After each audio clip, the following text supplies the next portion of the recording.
Did you two have a class previously? Were you all together or separated for the class? All together. We were in Intake 2. Jazz.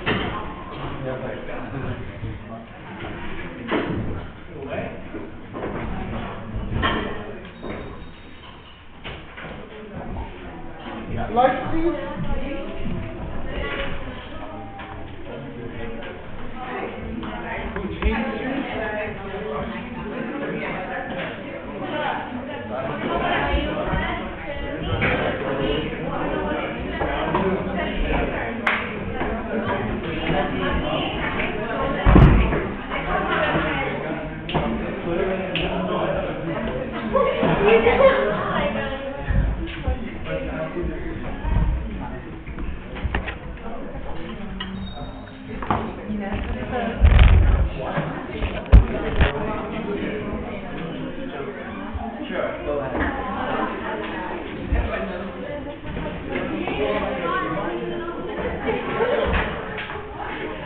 Smooth.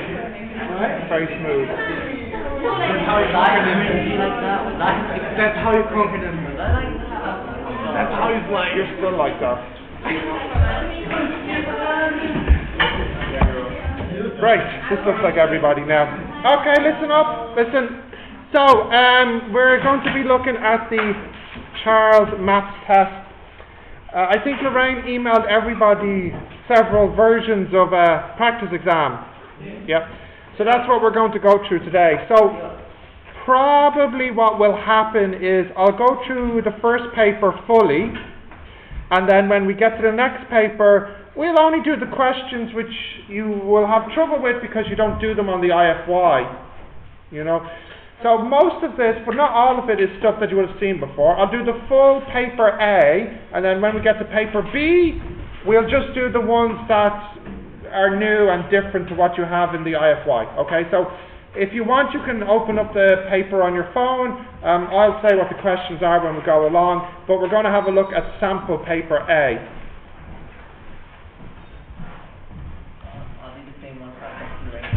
Yes, because I'm the one who made them and gave it to her, so unless you change them, they should be the same. You can see okay there? Yeah. Guys, come on. Guys, you don't need to talk to open up something on your phone, unless you have some voice-activated Siri phone, but they're stupid and no one has those. So, we'll have a look at paper 1 now. Listen. I'm not going to talk over people talking. I'm just going to wait until nobody's talking. So feel free to waste your time.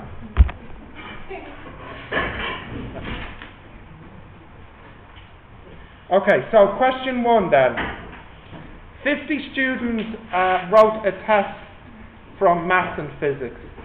5 students passed both tests, 10 students passed maths, and 15 students passed physics. What is the probability that a randomly selected student did not pass both tests? So the first thing you need to identify is what type of problem this is. So any ideas on what this first problem is? It's obviously probability, but what part of probability? Any ideas? No? So this type of problem deals with sets. So there's Venn diagrams, yeah. So this is maths and this is physics. If you are inside the maths set, that means you've passed maths. If you're inside physics, you passed physics. And if you're not inside the set, that means you've not passed that subject. 50 students took the test. 5 students passed both. So there's a 5 here. 10 students passed maths. So then how much is here? 5. Because you want 10 in total. Hang on a sec. Are we coming in? This is distracting me. Distraction.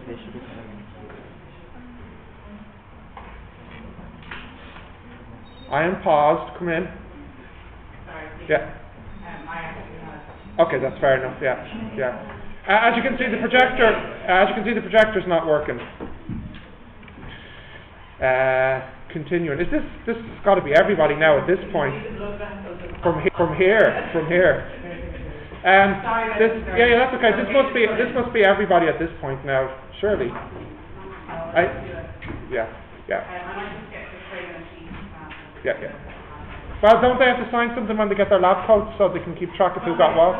We actually did the lab coats for the previous classes. Oh, so that's sorted then. January, and for some of the January aren't in the child prep. So they don't need to hang around for those then. Right, okay. Alright, so as I was saying, we have 10 students doing maths. 5 of them we already have in the set, so we need 5 more.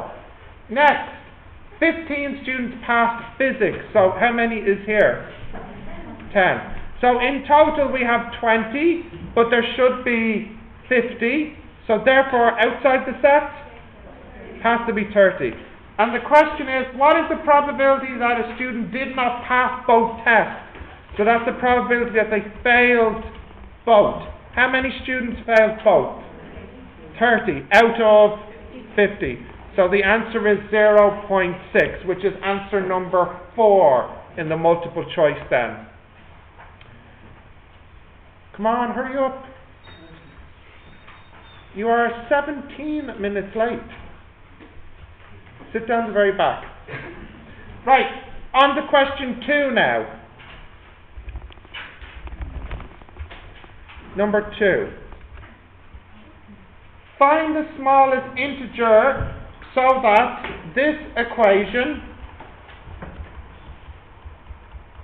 has 2 real solutions. So, what type of problem is this dealing with?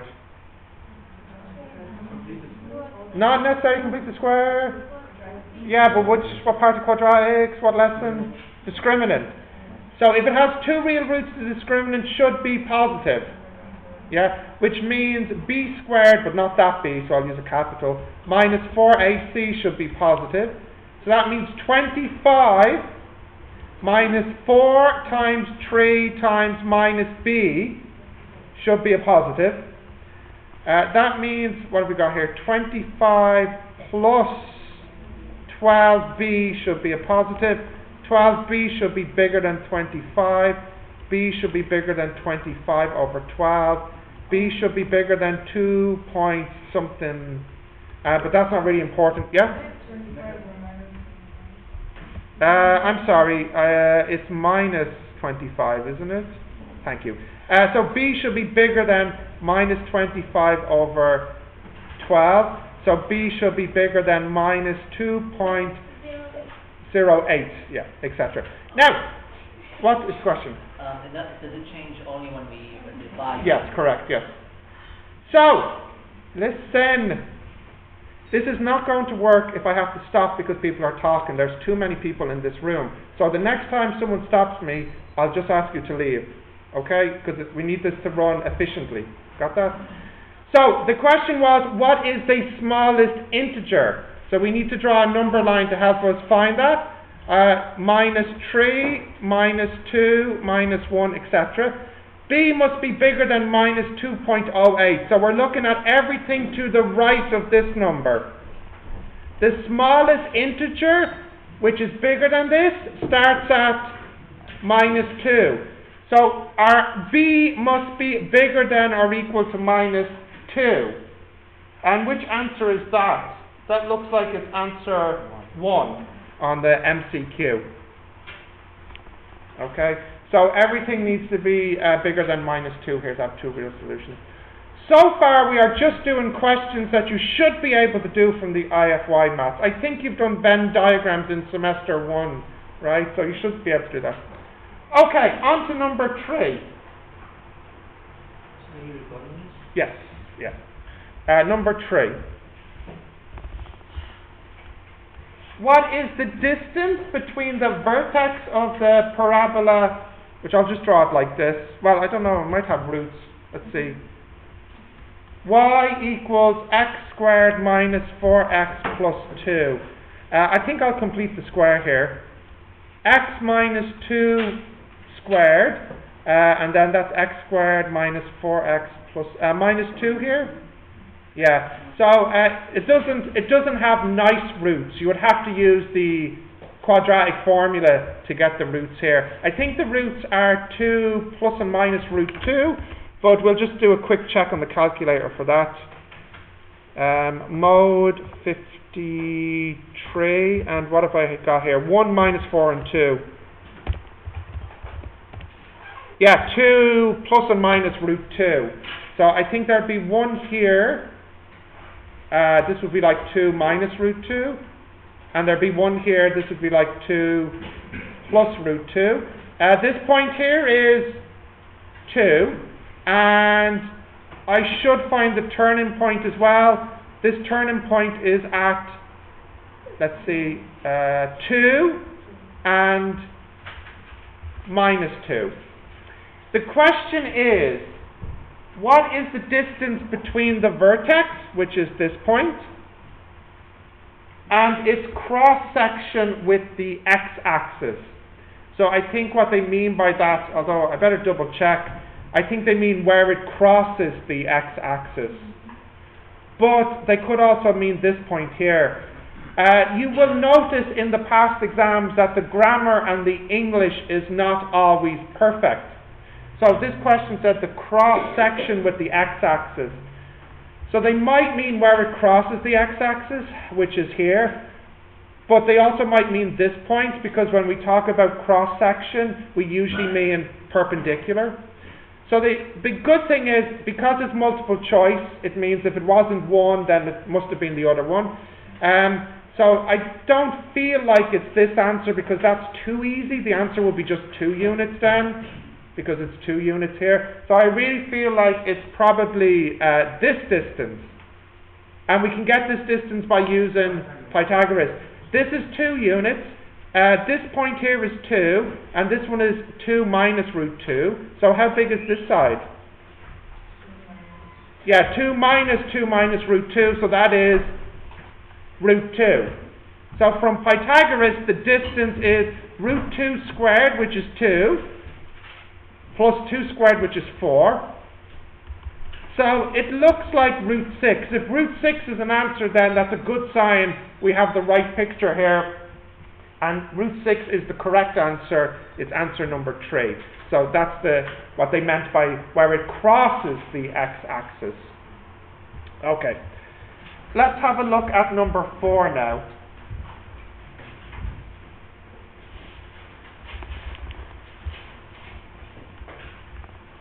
What is the maximum of this function? X cubed minus 3x squared minus 9x plus 4. This is easy peasy for IFY students. Maximum is just when the derivative equals 0. So the derivative here is 3x squared minus 6x minus 9, which is 3x squared minus 2x minus 3, which is x. X minus 3, x plus 1. Sorry, I should have 3 here. Now we have 2 answers. One of them will be the maximum and one of them will be the minimum. We can check which is the max and the min by using the second derivative. But because we need to save time, it's a 1 hour exam, I think, and because you don't have to show your work because it's an MCQ exam, we won't bother with the second derivative. We can simply check which is the maximum from a very quick graph. This has 2 turning points.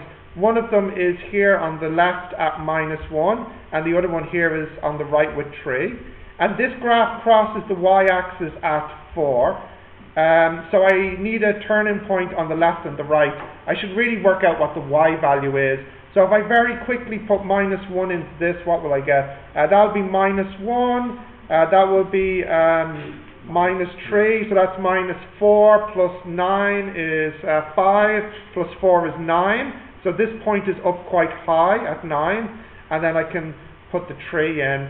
But I don't need to put the 3 in because I know what shape cubics are. They go up to the turning point, and then down to the next turning point. And I don't really care what happens now because if the y value was up high, or if it was up low, or if it was down below, it doesn't really matter.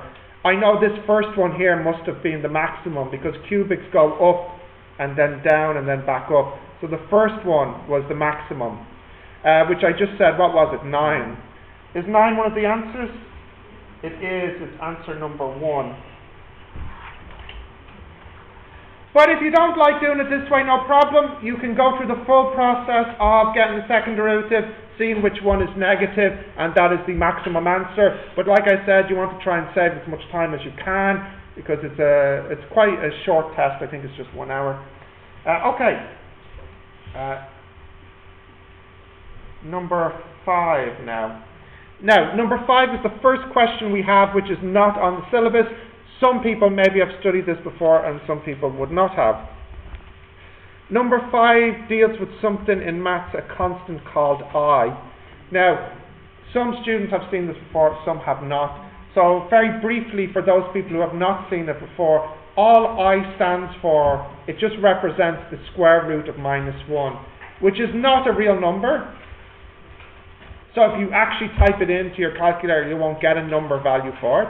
So I is just a representation of square root -1. That's all you need to know. And the other thing is obviously then that I squared will equal -1. But again, I repeat, this is not a real number. It's taking the value of square root -1. That's all you really need to know to actually do this question, because the question is, what is I power 95? Now, that's not as difficult as it sounds, because if I squared is -1, then I cubed is I times I squared, but we just said I squared is -1, so this would be minus I. That's fine, yeah. Does this need to go over this side of the room? Yeah. I power 4 is I times I cubed, which would be I times minus I. I squared is -1, but there's already a minus here, so this would be +1. Yeah.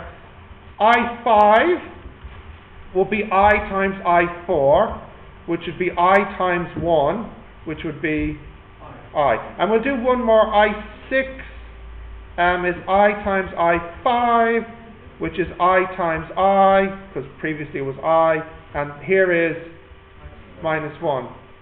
And what we've done is we're now back at the start at -1. So what's going to happen is these values are going to cycle.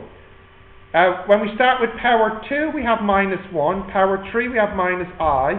Power 4, we have 1. 5, we have I. 6, we have -1. And we're back at the start. It's just going to keep repeating through like this. So what would 7 be? Minus I, and etc. So we need to figure out where we would be if we're at power 95. You get it? Yes? So, firstly, how big are we cycling through? 1, 2, 3, 4. Yes? So it cycles through every 4 times. What's wrong? So, I'll just go back to power 1 to write it in. 1, 2, 3, 4. The first one is I power 1, which is just I. So it goes I minus 1 minus I 1, and then we're back at I. So when we think about 95, we need to think what is the last number that was a multiple of 4, and that should be a 1. So what's the biggest multiple of 4 before 95? 92, is it? Yeah, 92. So I power 92 would have us at 1. So 93, 94, so this one is 95, which is answer 3, which is correct. That's tricky, especially if you haven't done it before. There are other ways to do it. This is just the way to do it that would require the least background, because we don't study this topic. But if you know a better way to do it because you've studied it before, then please do it that way.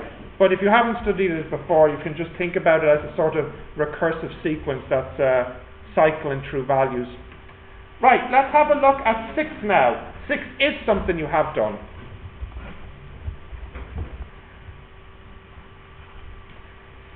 Find B and C so that this quadratic has a turning point at 2, 3. So we want the turning point to be at 2, 3. Okay, so where is the turning point? That's when dy dx equals 0. That's when 4x minus b equals 0. We want x to be 2, so that means 8 minus b equals 0. So b must have been 8 to make the turning point at 2. Now we need to figure out what the c is. Well, when x is 2, we need the y to be 3, and we already know that b is 8. So if I put that in, and I put that in, I have enough information. 3 equals 2 times 2 squared minus 8 times 2 minus c. 3 equals 8 minus 16 minus c. 3 equals minus 8 minus c. c equals minus 11. Yeah, so b is 8 and c is minus 11, which is answer number 3, which is correct then. Okay, so write that one down.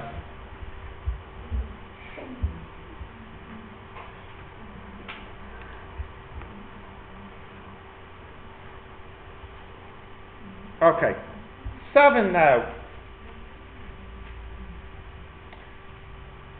7 is something to do with vocabulary more than anything else.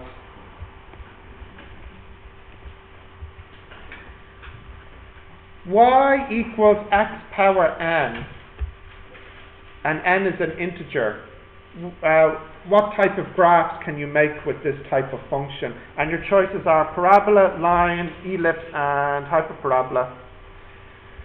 So, we can obviously make a line. If n equals 1, then we can make a line. So a line is true. What about if n equals 2? Then we can make a quadratic, which is a parabola. So we know that so far we can make a line and we can make a parabola.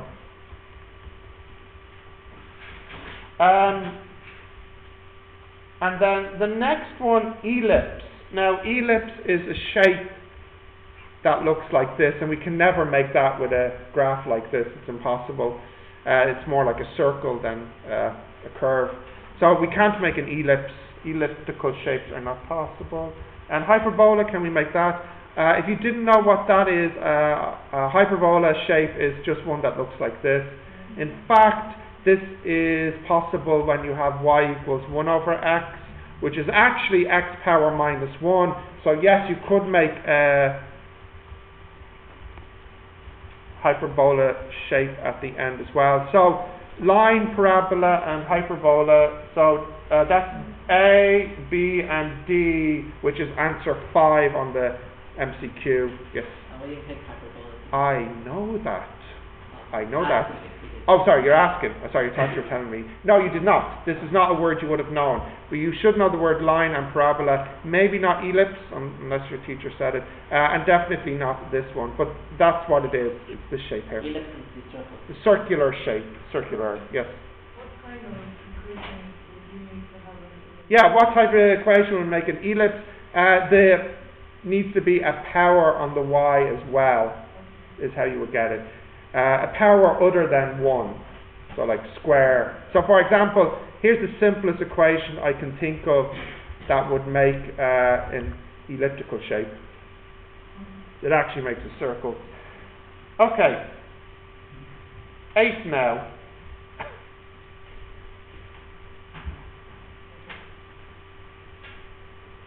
Okay. Let's check one thing here. Using unusual vocabulary. Are all the similar to each other, although it's Similar enough. 8. 8 is something you should be able to do. It's a log problem. Simplify log 10 minus x log base e. Oh, log of e, sorry. Squared minus log e minus x log 10. Now be super careful here. There are 2 logs in this question, ln and log. ln has base e and log has base 10. So just remember that. Okay, so this one is log. Because of the 2, that should multiply in, so that will be 10 minus 2x log e, and there's no power here. We cannot say log a over log b because these are different bases, so I can't combine them. But what I can do is bring the powers down in front. So I'd get minus 2x log e ln 10 plus, because that's coming down in front now, x log 10 log e. And if you look, you have a log e in both. And actually you have a log 10, wait, they exist the same. So you have x minus 2x, which is minus x in total, minus x log e log 10. No, I feel like I've done something wrong here.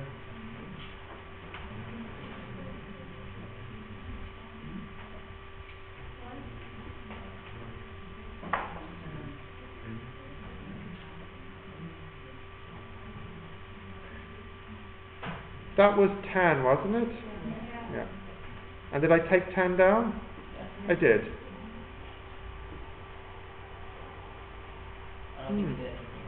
No, but I don't have one of the answers yet, which means I can simplify it more.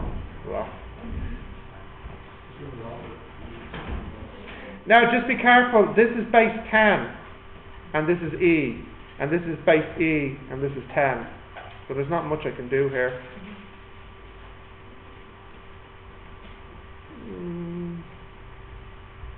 Something not right.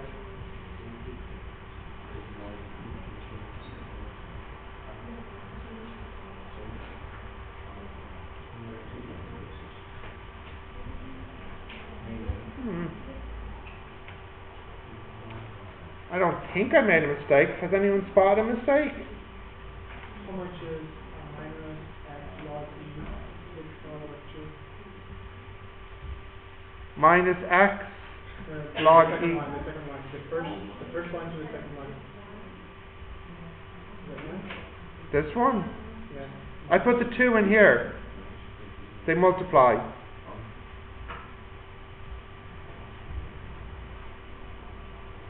Unless I wrote it down wrong. Maybe you should have the final answer should be in 10. I'm not sure. I don't think there should be in the 10 yet. No.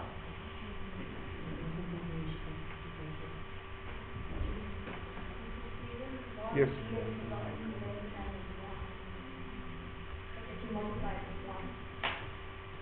If you check down the calculator, this multiplies as 1. Oh, so it's not wrong. This is right then.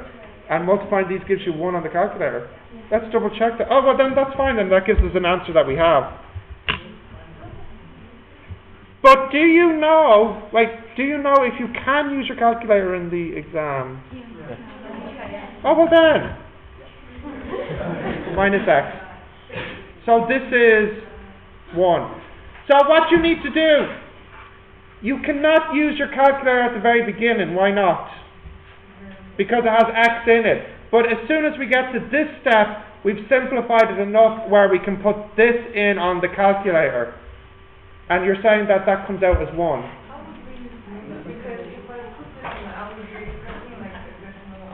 That's what I was expecting. Life is full of surprises.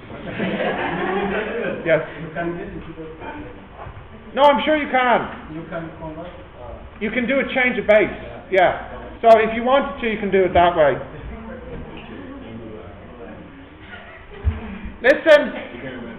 Listen. For those people who don't want to use their calculator, those strange people. Listen. You can do this by changing the base. You could change the base, both of them into base E or something? Base 10, yeah. So do you remember how to change a base? You change it to the new base that you want, and the price you pay is you divide by log of the old base, which is log 10. But because there's a log 10 already on the top, they cancel, and log E is 1 then. So you can use your calculator here, or alternatively, you can do change of base then. And this is answer 3. Okay, 9 now.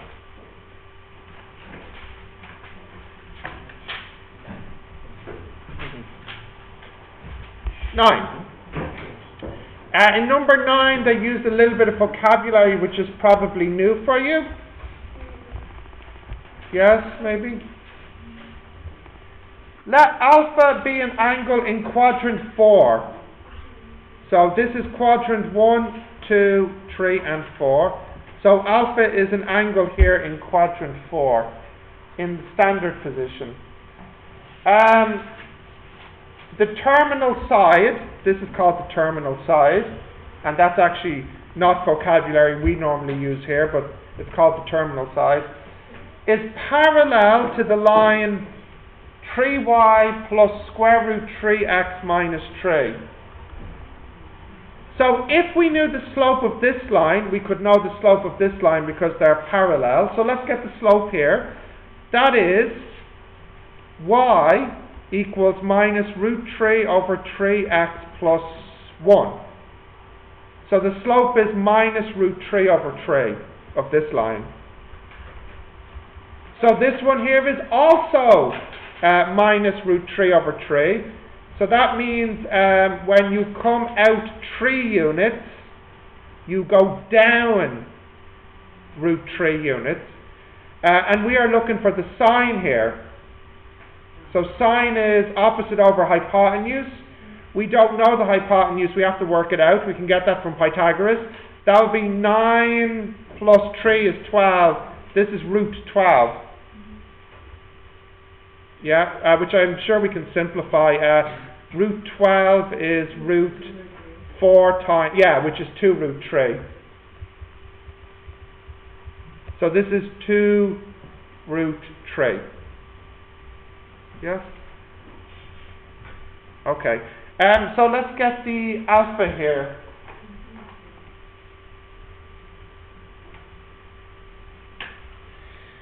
The alpha here, what's the sign of alpha?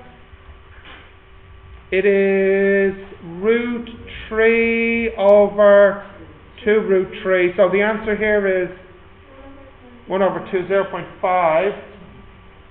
But I drew the alpha here, but I really shouldn't have drawn the alpha here. Oh, sorry, not to say that. I drew the alpha there, but I also need to consider the signs. Because you probably also remember the A, T, S, C.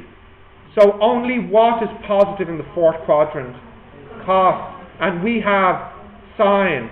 So our mistake is we're not finished. We have to change the sign to a minus. So the answer is actually minus a half, which is answer number 3, which is correct. Yeah. No, I don't have time to, but you can catch it on the video. Okay, number 10 now. I think number 10 is something maybe you've done. Listen. A volleyball team of 6 players, 4 men and 2 women, are to be formed from a group of 6 men and 6 women. How many arrangements are possible? So you have to choose from a group of 6 men for your team. You have to choose 4. And from a group of 6 women, you have to choose 2. Has anybody, do you do this have you done this in your maths class, these types of problems? Maybe in high school? Yeah, combinations. They're not difficult to calculate. You can do it on the calculator, and in fact you've seen the function before. To work out how many ways you can choose 4 people from a group of 6 people, you hit in 6 choose 4. And here this is 6 choose 2, and then you multiply the answers together. That's how you do it. So let's calculate that. NCR, correct, yeah. 6 choose 4 times 6, choose 2. 225 is answer 5, which is correct.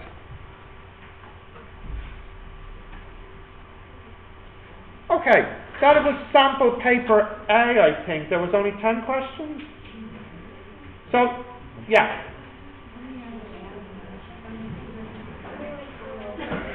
To the last one.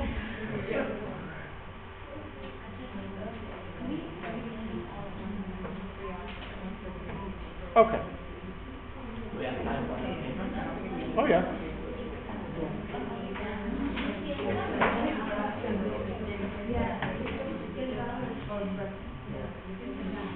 Can you open sample paper B if you have it on your phone?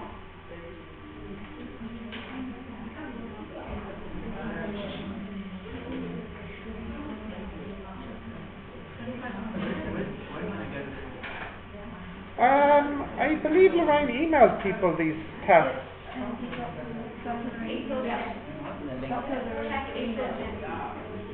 April 10th is when you got the mail?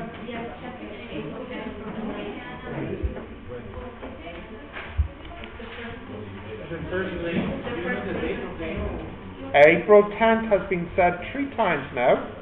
April 10th, first link, you're gonna have to take away the Yes. Okay, let's have a look at sample B now. So, as I said, listen, as I said, I'm not going to do all the questions, because I've ran through all the questions in sample A. I'm just going to do the ones which are not on your IFY course. It's a waste of time to do ones you should be able to do. So, let's have a look. Question 1. Is that something you should be able to do or not? Have a look at it.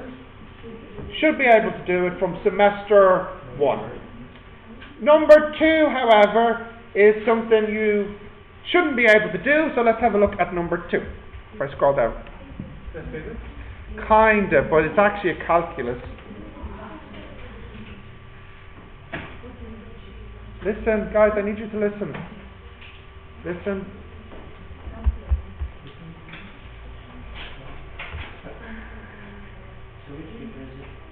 I'm just waiting until you're not talking.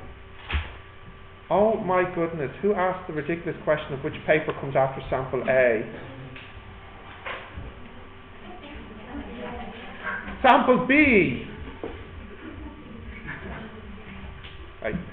Right, question 2 is something new. So in question 2, what they've done is they've given you a formula for the distance travelled by the car. It's 20t minus 30t squared. So basically, if you know the time, you know how far the car has travelled. For example, when the time is 0, the car has travelled 0 distance. When the time is 1, the car has travelled minus 10, meaning the car has reversed backwards 10 metres. And when the time is 2, and so on. The question is, what is the deceleration? So, the way it works is, if you differentiate, that gives you the velocity, which is kind of like the speed. And if you differentiate again, you have the acceleration. So the first derivative is 20 minus 60t, and the second derivative is minus 60. Yeah? So this looks like it's answer 4, because it's not there. Now, technically speaking, I don't need to have the minus, because the question said what is the deceleration, not the acceleration. So the use of the prefix d already implies the minus, so the answer is technically 60, but still 60 is not there, so answer 4, none of these. I'll ask people to leave. This is the last warning. The next time I have to stop or repeat myself, whoever I'm looking at is going. Yes? If you had an option of 60 and minus 60, you would have to choose.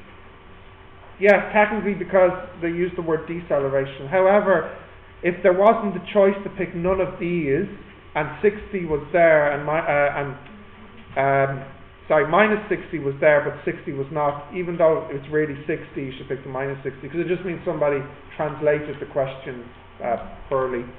Okay. Number 2 is new. The key idea in number 2 is differentiate once to get velocity, twice to get acceleration. That's all. Just remember that. Okay. Number 3. Should you be able to do it or not? You should. What type of problem is it?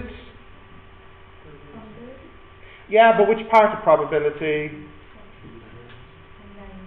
The Venn diagram. Except the total is 100%, whereas previously in the other example the total was 50. That's the only difference. Make sure the total is 100%. 4. Should you be able to do it or not? Definitely. 5 is something that the students that you've not done. So we'll have a look at 5. Okay. So in number 5, 1 minus cos 2x plus 2 cos squared x. Now, the reason you cannot do this is because this requires formulas in trigonometry which is no longer on the science syllabus. So there is a formula for cos 2x which you don't do. So is there a way to do this without knowing these formulas? And there is, and the only reason you can do it the way I'm about to show you is because it's multiple choice. Because what you're trying to do is simplify to one of the answers that they have here. So for example, if x equals 0, this simplifies to 1 minus cos 0, which is 1, plus 2 times cos 0, which is 2. So what's the total here? 2. So if you look at your 4 answers, 1, 2, 3, 4, 5, could it be the first answer? No. The first answer is 1, so it's not that. Could it be the second answer? Well, the second answer is sine x, which is sine 0. What's sine 0? 0, so it's not this. Could it be the third answer, cos 0? Cos 0 is 1. Is it the fourth answer? No. And is it the fifth answer? Yes. Now, in some situations, you have 2 possibilities. So then what you would do is you would choose another value for x, and then this should clear it up for certain which answer to go for. So, by choosing a couple of values of x and looking at the possible answers, you can check which of the answers match the calculation that you got. Therefore, it must be that one it simplifies to.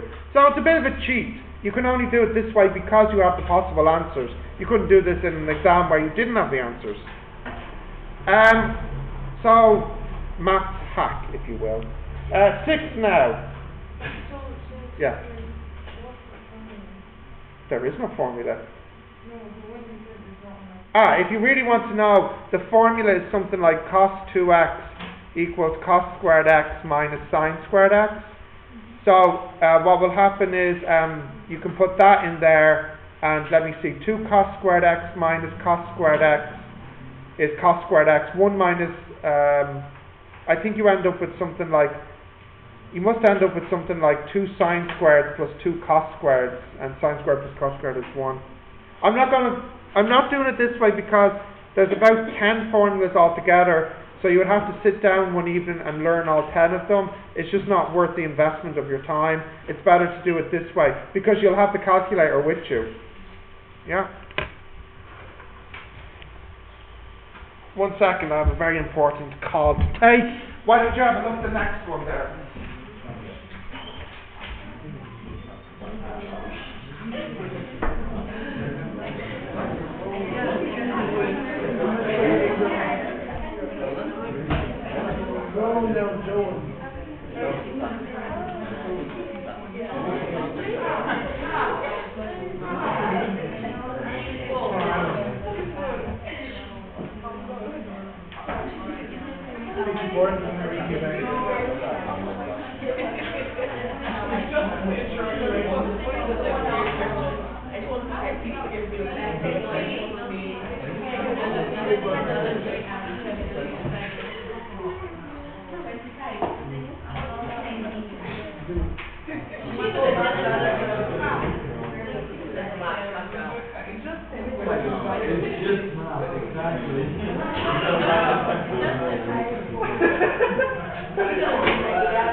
I don't know. It was my first experience. I don't know. Like you find a dog. Yes, exactly. You're in a place you're not supposed to be like. It was a digital.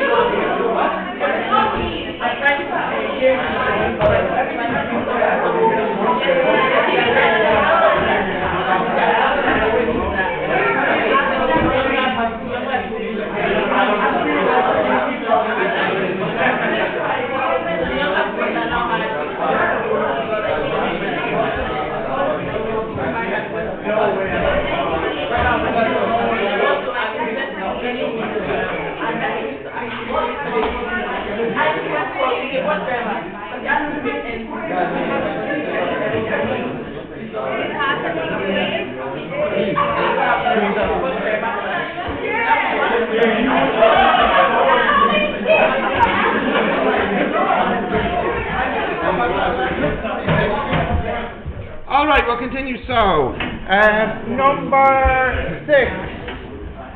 Sit down. Number 6. Find the sum of x and y coordinates of the turning point on the parabola. Listen! Can we find the turning point? Yes. So can we do 6? Yeah. Yes. 7.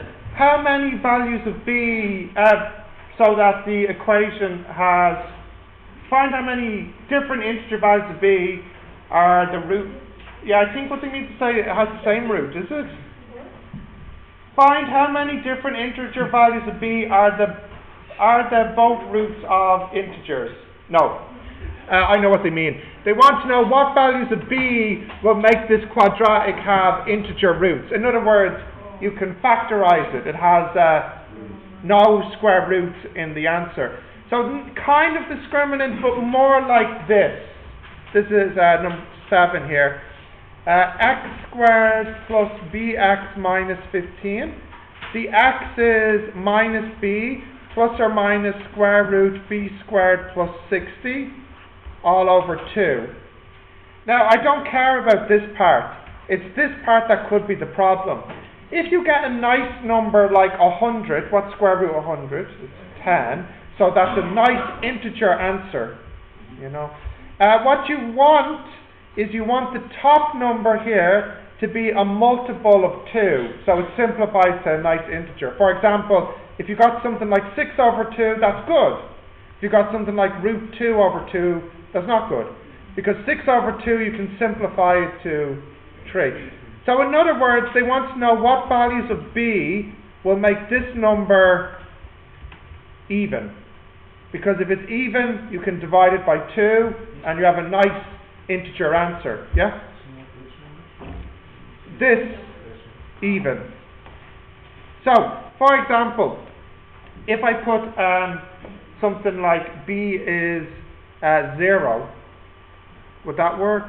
No, because you'd have root 60. What about if b is 1? No good, because that's root 61. b is 2. 64, so we could have b is 2. That's 64. Yep, that works. b is 3. Will that work? 16. No, it doesn't. b is 4. No. 5. 25 plus 60. 85. No. 6. No. 7. No. Is the only one going to be b is 2? It doesn't look like there's any more. 8. Which one also works? No. 10 is 100. No, from looking at it, just looks like b equals 2 is the only way you could make this quadratic have an integer answer. So the number of possible answers is what they want. How many different integer values can you have for b? It looks like just none of these. Actually, you know what? We could also use minus 2 because we're squaring. So actually, I can think of 2 values for b. Is one of the answers 2? No. So the answer is none of these then. There's. What did I give? They say no answer, correct? Yeah. Oh, yeah, sorry. Yes. Okay. 8 now. Oh, no, yeah, they said 4. Which is no 5. Answer 4. Oh, you're saying the answer is 3, which is 4 possible answers. Okay, well then that just means we've missed 2 more values of b. Because we can use positive and negative, we've missed 1 more value of b. So is there another value of b so that b squared plus 60 is a nice perfect square? Oh goodness, you have to go as high as 14. Wow, okay. 14 squared plus 60 is what?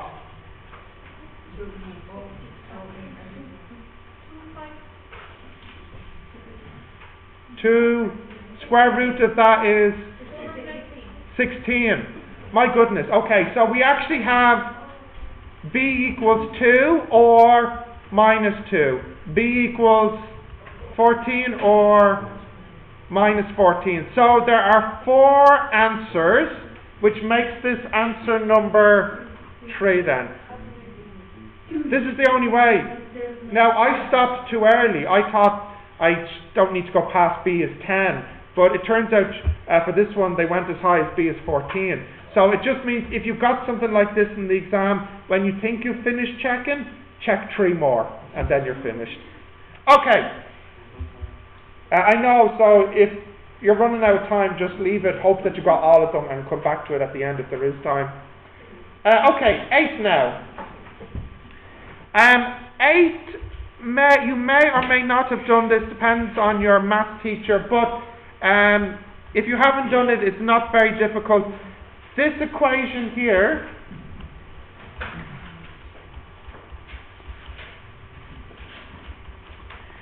actually makes the equation of a circle, and we want to know what is the center and the radius of the circle. How can we find this out from this equation? Well, there is one way to do it. There are 2 ways to do it actually. One of them is by using a formula, and the other way is by doing something which you've learned how to do. So, I won't give you the formula. There's no need to, because you can use a technique which you've learned in semester 1 of completing the square. But because it's x and y, you have to do it a little bit differently, so watch carefully. I'll separate this into x's and to y's, and I'll bring, x squared minus 6x plus y squared minus 10y equals minus 9. That's what you do first. Then you complete the square, but if you prefer, you can make it even clearer. X squared minus 6x plus 0 plus y squared minus 10y plus 0 equals minus 9.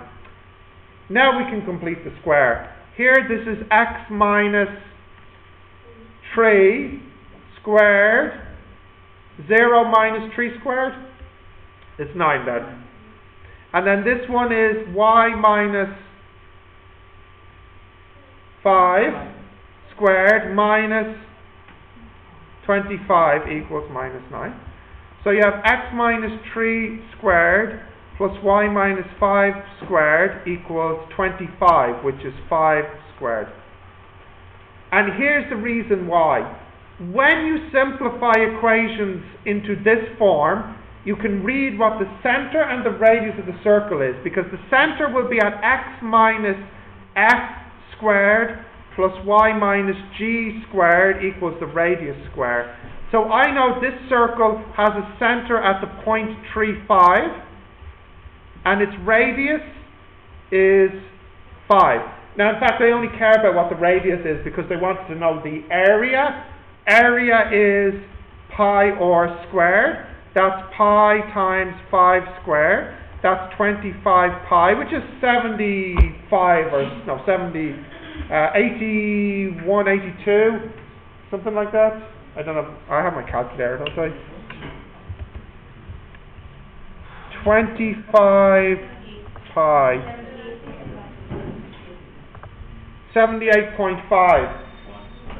That's answer 1. So answer number 1 here. Okay, write that one down. So,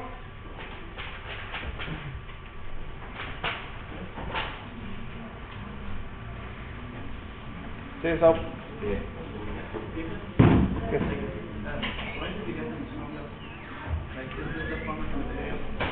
Pi r squared. This one? No, x minus x. Oh, this one here? Yeah, this. Listen. Good question. When you write equations in this form, they always form a circle, and you can read the center and the radius. So I knew from the very beginning that this makes a circle. However, I cannot tell from looking at what the center and the radius is. By completing the square and writing it in this form, you can read the center and the radius as f, g, and r.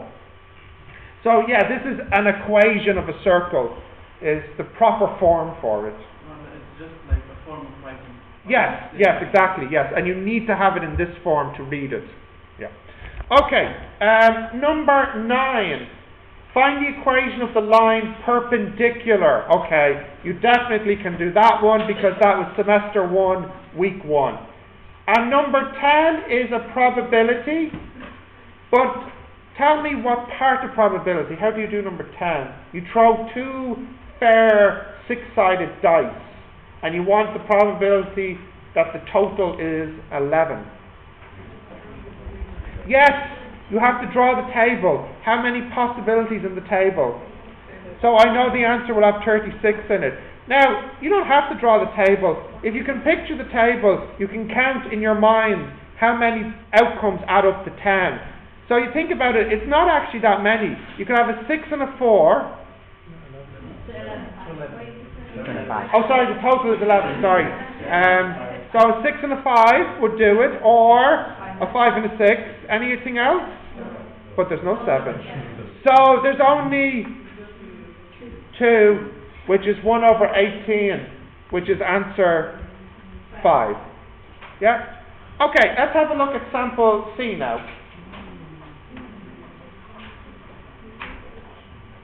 Sample C, please.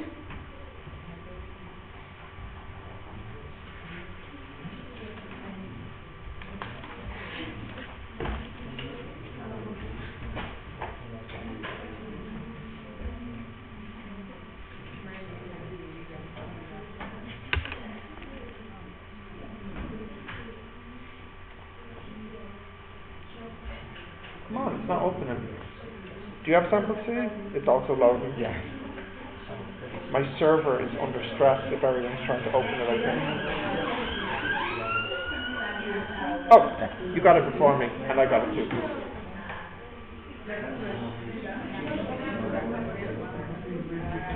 Yeah. Okay. Listen. Sample C. Listen. So, the first question is to do with log. So, should you be able to do it? I think so. Number 2 is the slope. Definitely should be able to do that one. Number 3 is to do with areas and volumes. So, you should be able to do that one. I recommend looking up the formulas of areas and volumes before the exam in case you've forgotten them. Number 4 is actually a sort of trigonometry one. But it's actually not really that, it's just to do with proportions. So the real Eiffel Tower is 300 meters tall, and you have a model which is 1 meter tall. So what is the proportion? Well, it's obviously proportion of 300 meters to 1 meter. So the answer is clearly C there. 5 is probability, a probability tree. So you should be able to do number 5. Number 6 is the first one which you have not seen before, but it's not that difficult. Let's see how to do number 6. Number 6 says x equals minus 2t plus 3, y equals 15t plus 1. What they've done is, they've given you the equation of the line, but they've given it to you in a form called parametric form. Parametric form is not something that you study, but it's very easy to convert it from parametric form into the more usual form that you would have learnt about in class.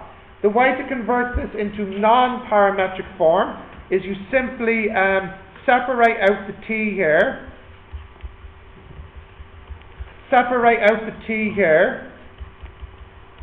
and because these are both equal to t, then we can say x minus 3 over minus 2 equals y minus 1 over 15. And by cross multiplying and simplifying, we can get it in the form we desire. 15x minus 45 equals minus 2y plus 2. So that means 15x minus 45 minus 2 over minus 2 equals y. Yeah? So I don't really care about this part, I just want the slope. What's the slope here? Minus 15 over 2. Is that one of the answers? Or? Yeah, that's answer D. So, not that difficult to get it into non-parametric form. It's just you need to see it to know how to do it. But I think seeing it once is enough to remember even. Okay. No? What's difficult here? Okay. Number 7. You'll have to remind me.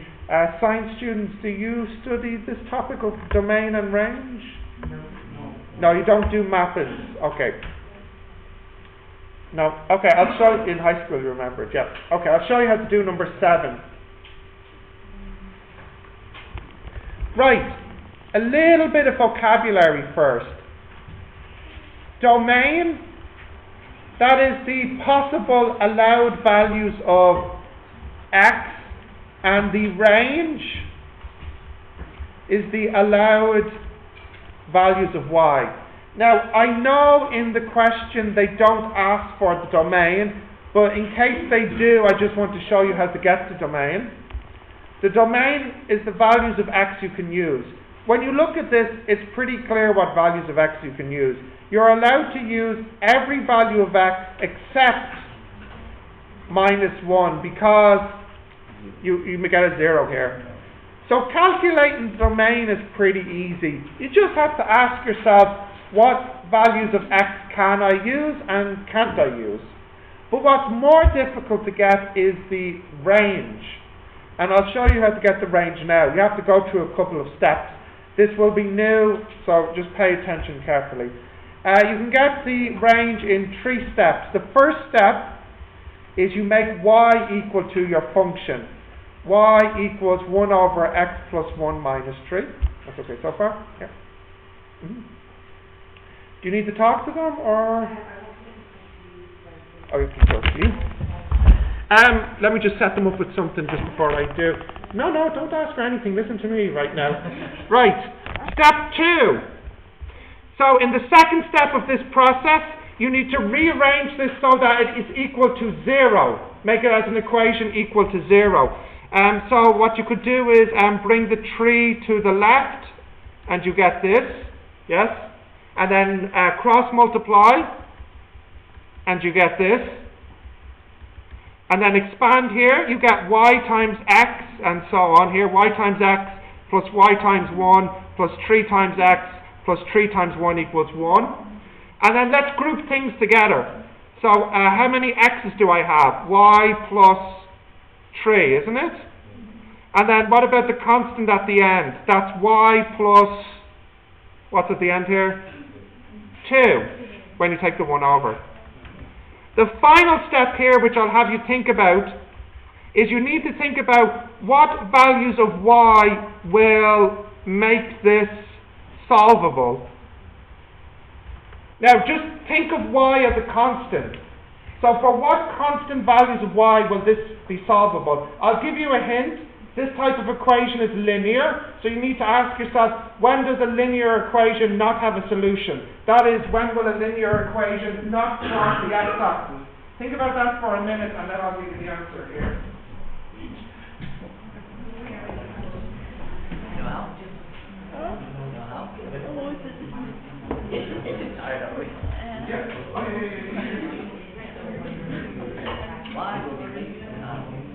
Wait, so what do you need?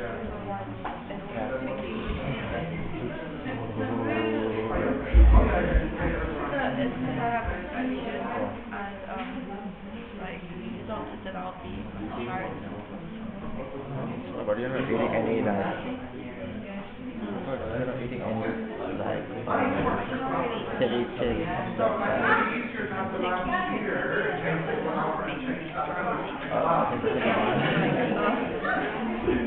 Okay, so why is it? Will you first, or will you need -2 minus 3 to make it equal to complete the equation? Like, if y is equal to -2,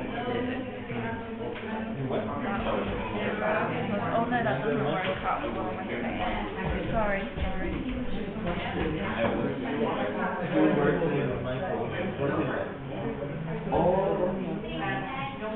Okay, so it says a line has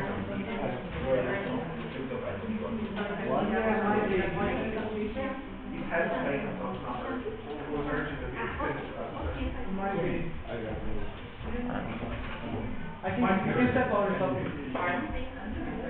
that's all. Would you mind please? Yes, go on. Quick, come on.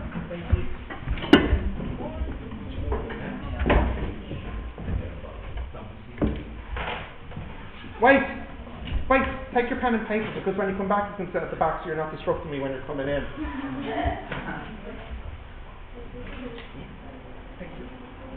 Alright, so this one here. Have you figured out what values of y you can and can't use here? Have you? Anyone? Yes, exactly right. So listen, look. This equation here, you can't solve it if y is equal to -3. Because if y was -3, what would the coefficient here be? 0. And could you find x? No. And the reason it's not solvable as well is because if that is 0, it means the slope is 0, which doesn't cross the x-axis. So in other words, all values of y except -3, that is the range. So all real values except -3. Is that one of the answers? Yes, it's the first answer, A. Okay, continuing.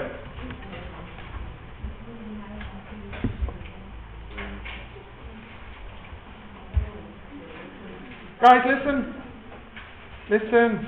The next question. See, this is why I was wondering if you can use your calculator, because the next question is just about the calculator.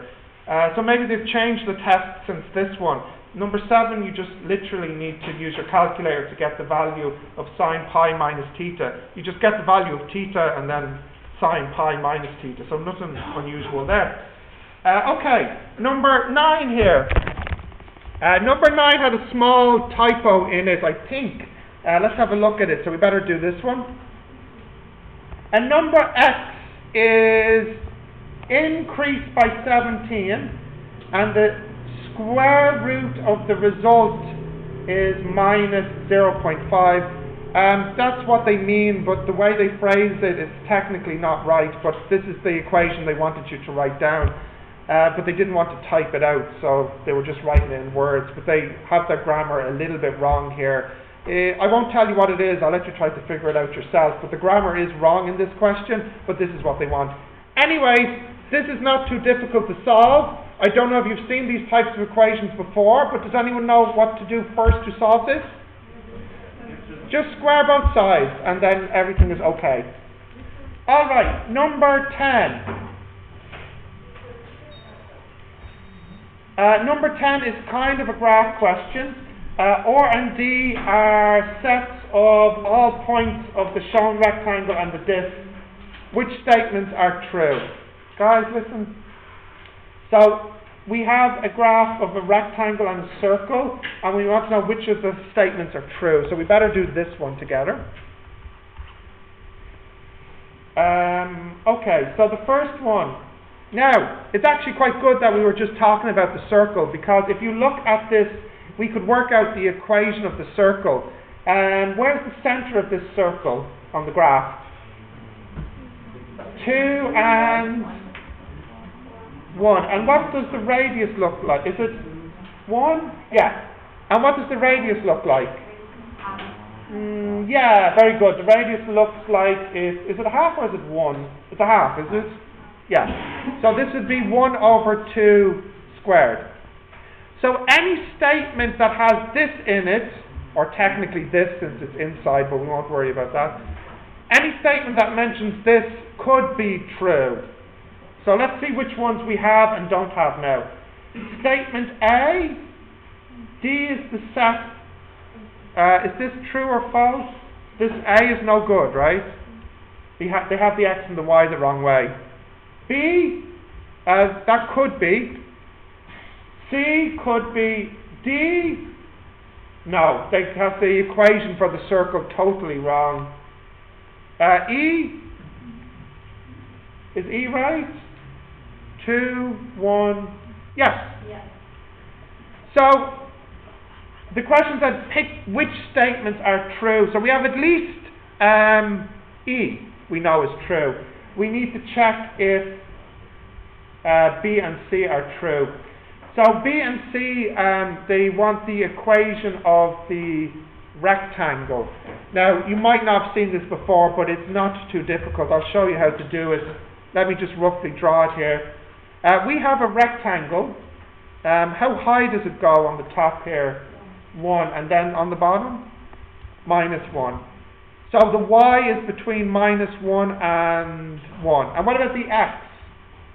What's the x between? Is it a half? Yeah, a half and a half. Mine's a half and a half. Here's the trick. Inequalities like this can be rewritten as simply absolute value of y is less than 1 and absolute value of x is less than a half. Let's see which statement uses that. Statement B is a no. Statement C is a yes. So C and E, I believe, are the true ones here. Okay, let's see. Correct. All right. Next now. What are we at? 11. 11 is a question that mixes area of square, area of a circle, and Pythagoras. They just give you this shape. They have a circle, they have a square, and then they have a square this way. So you just need to calculate the area of the three shapes. It doesn't actually matter what you want to call the length of the square. So if you want to give it a number, you can. If you don't, you can just do something like call the radius or. So what's the length of this square? 2r. How could we get this? How could we get this? Well, if we knew this side, we could. This is the same as this because it's a square. We could just use Pythagoras. So this smaller square would be 2x squared equals r squared. So it's 1 over root 2 is the length of the smaller one. I'm not going to do it because it is something you can do. It's just you'll have to think about it and draw your shapes carefully, and you can do this one. There's no unusual formulas here. It's just area of a square, area of a circle, and Pythagoras, and that's all you need to know for that. So you should be able to do that one. But number 12 is a question that you should not be able to do. Can I scroll down? Yes. 12. 12 deals with a topic which is called vectors. Some students have studied vectors, some students have not. Science students who don't have vectors on the IFY course. So, there's nothing really I can do here because it'll take 6 or 7 hours to teach all of vectors. But you may or may not get vectors on your exam because, as you've noticed, we're looked at. This is the third exam. Vectors only came up once, and that exam C is actually one of the original exams. A and B are more recent. C is an older exam. They have not told me that they've taken vectors off the exam, but they've not asked it recently. So if you get vectors, you just have to make your best guess at it. If we look at this though, I think we could actually figure out which one is true. The question is, vector BC has a magnitude of B, vector AB has a magnitude of A, and C is the resultant vector and alpha is the angle, and they want to know which one is true. Now you have no idea which one is true, but at least looking at all of them, one of them should look familiar, which at least gives you a chance of guessing the right answer. Of all the answers, which one looks like a potentially true one? Looks like C, and why is that? What? Why is C possibly true? Because of the cosine rule. And we know the cosine rule is true. So it's unlikely they gave us a true formula that wasn't the formula that you need. Because in fact, the other formulas are fake formulas. They're not any formulas at all. So C is true because it's actually a true formula, the cosine rule. Yep. Okay. 13 now is just a little bit of basic geometry. Let's draw it. It's not something you study on the IFY, but it is something that you might be familiar with. So I've got two parallel lines and then two lines here. This angle is B, this angle is X, this angle is U, and we want to know what is X. Okay, so you might have talked a little bit about this in trigonometry here. What is this angle here?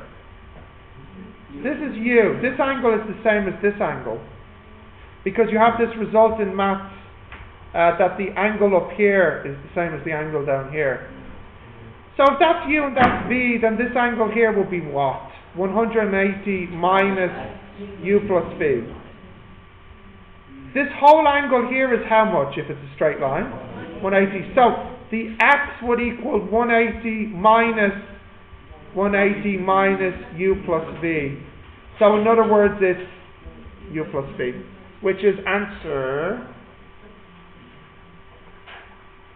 A.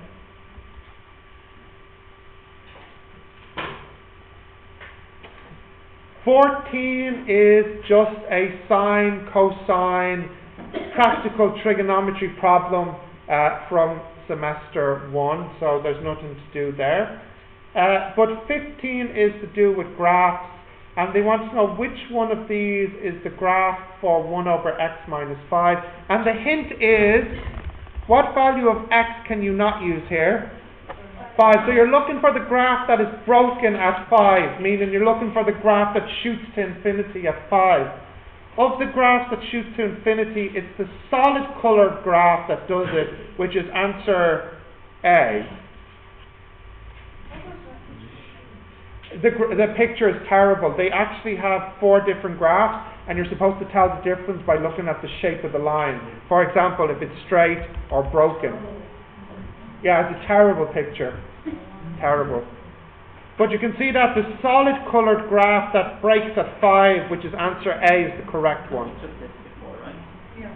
Not really, kind of, but it's not really part of the IFY. If you've done it before, that's great, but it's not on the IFY syllabus, this type of graph. No, I'm saying you might have, but it's not on the IFY syllabus. So if you did do it, the teacher just did it as a side note. It's not an examinable topic. Okay. Are we going to do all the sample papers? No, because we're just running through them, and as you can see, we're just doing the ones that you can't do. But I'll just see what's in D here now. Sample paper D. Loading.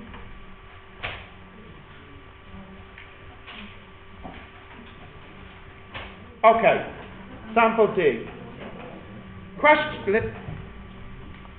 Listen. Question 1, yes or no? That's a yes, you can do it. Question 2, that's a yes. Question 3, the function is even, odd, increasing or decreasing.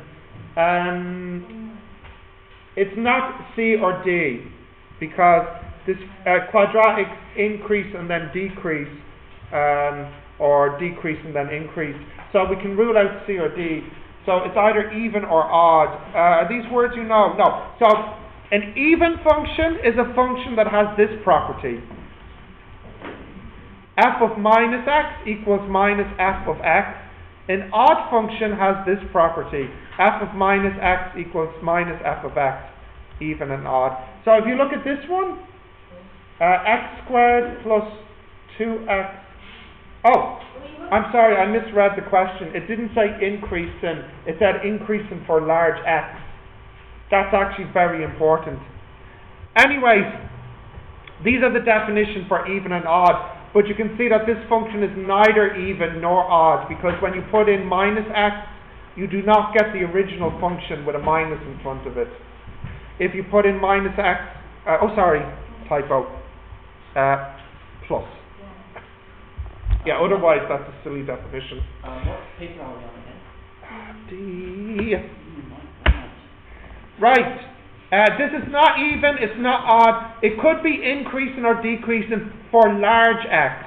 So if you picture this quadratic, and if x is very large, is it increasing or decreasing? It is increasing, so that is answer C. Okay. Question 4, what is the domain? So for log, what values of x are allowed? Exactly, not negative. So you need to figure out when will this be positive? Yes? Now you have two possible scenarios. When is a fraction positive? If the top is positive and the bottom is positive. So you have this. That's one answer. And the second answer? Both are negative. So here you have x, what's that? 2x greater than minus 1, x greater than minus a half, and x must be smaller than 2. So this one is x must be between minus a half and 2. This one here, what's that one now? 2x less than minus 1. X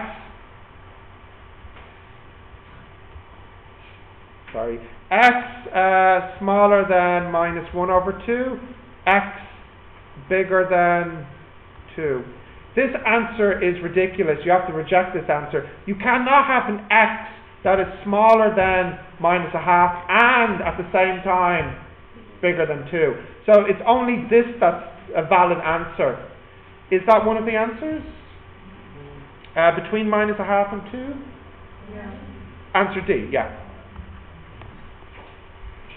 Okay, 6. You can do 7. Have you done problems with absolute symbols, the vertical lines? We touched on it, but we didn't go. Yeah, you did a little bit. No? Alright. Look. I'll show you how to solve this. Okay. Do you know firstly what the absolute value means?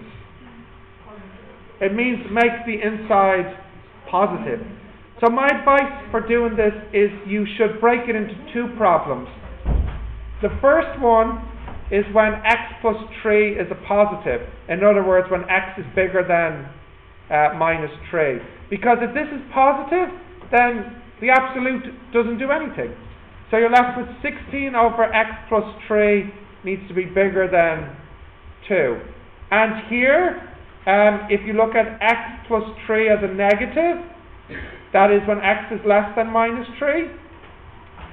This sign is positive or negative? No. If x plus 3 is negative, then this is a negative. So what does the absolute value do? Changes it to a positive. In other words, it flips the sign around. So you can turn this one problem into two easier problems without the absolute. Now, this one is a little bit tricky. I don't know, have you done much for inequalities or just what you did in semester 1? Semester 1? Okay. So let's see if people know this. What is the next step here? Cross multiply by what? No. Well, yes, sorry. X plus 3 here, and x plus 3 here. So now you get a very, very simple linear. Can you solve this? Yes, of course. Now here, what do we do? The same thing, but you know that this is positive or negative. Now think very carefully. What is it? Negative or positive? Positive. Because remember, it came from the absolute value. And the absolute value made it a positive. This x plus 3 is a negative, but by absolute value calculating it, you flip the sign around so you're guaranteed that this is a positive. In other words, because this was a positive at the beginning, when you bring it up in both cases, you don't have to worry about flipping this around because you know it's a positive. In fact, that's why they put the absolute value here. to make it easier, because you know it's a positive, so the sign never flips around in this question. So now you have two simpler linear problems to solve, which is a very straightforward now. Number 8 is probability, 9 is combinations again, 10 is area, 11 is area and volume, 12 is coordinate geometry, 13 is back to curve, ellipse, parabola and hyperbola. Is that question a circle, number 13? Is it a circle, yes or no? No, why not? Definitely not. Is it an ellipse? No, why not? No square. Is it a parabola? Yes. Because you could rewrite it as y equals this, couldn't you? Which we know is a parabola. And is it a hyperbola? No, because it's missing what? 1 over x. Yeah. So which answer is it? C. And number 14 is a vector question. But you could try and do this using coordinate geometry. Think of it as a coordinate geometry problem. What this problem is basically saying is you have one point here which is at the point 2p, and another point here which is at the point 3 minus p and 4, and they want to know what is the p that makes it perpendicular. So can you calculate the slope here? Yes, because do you have 2 points? Yeah, because this point is 0, 0. Can you calculate the slope here? Yeah. This will have a p in it, true? Yeah, because there's a p here. So this has a p in it. And what about this one? That has a p in it? If they're perpendicular, what do you know about this? Equals minus 1. If this has a p and a p in it, what type of equation will you get here? A quadratic, because you'll have a p term multiplying a p term. If it has a quadratic, how many answers will it have? 2. It has given you how many choices there? Yeah, it looks like whatever way they made the problem, perhaps the quadratic looks like it only has one answer, because all the choices they have only have one answer in it for p. Or at least the second answer that you find is not one of the choices there. So I don't know what happens, either the quadratic has only one solution, or one of the solutions is one of the solutions here and not the other one. Okay. Right, so we went through sample A, B, C and D, so you can see that most of what you cover on the IFY is on the exam. There are a couple of topics which are not on the exam. Some of these topics are not worth your time because it's too big, like vectors, but some of them are worth your time. So you might want to practice some more inequalities, you might want to practice some more with the trigonometry, and you might want to practice some more with the combinations, because these are topics which are not really on your syllabus, but they're not too difficult. If you have studied vectors before, you can brush up on them, but if you haven't studied vectors before, you just need to burn that question in the exam and just make your best guess at one of the answers. The way I see it is, when you go into the exam, you should be able to comfortably do 10 out of 15 of the questions, but if you think about it, I feel like from what we've done today, 12 out of 15 or 13 out of 15, you may discover 1 or 2 questions that you can't do, like for example vectors. But wait, the questions that you can do, because you've done them on the IFY, you must make sure you get them right, okay? Because there'll be a couple that'll be very hard. So don't screw it up by being overconfident. Double check the answers for the ones you want to make sure you can get right. Like for example, the distance between points or the slope of a line or whatever. Yes? When is this exam? Friday. So you have a week for it. You have all my sample papers online with the answers. If you can't do a question, you are welcome to come find me in the office and we can go through it together. Please do that sometime before the exam on Friday. Would be a good idea. I'll upload this video to YouTube later. Like and subscribe there.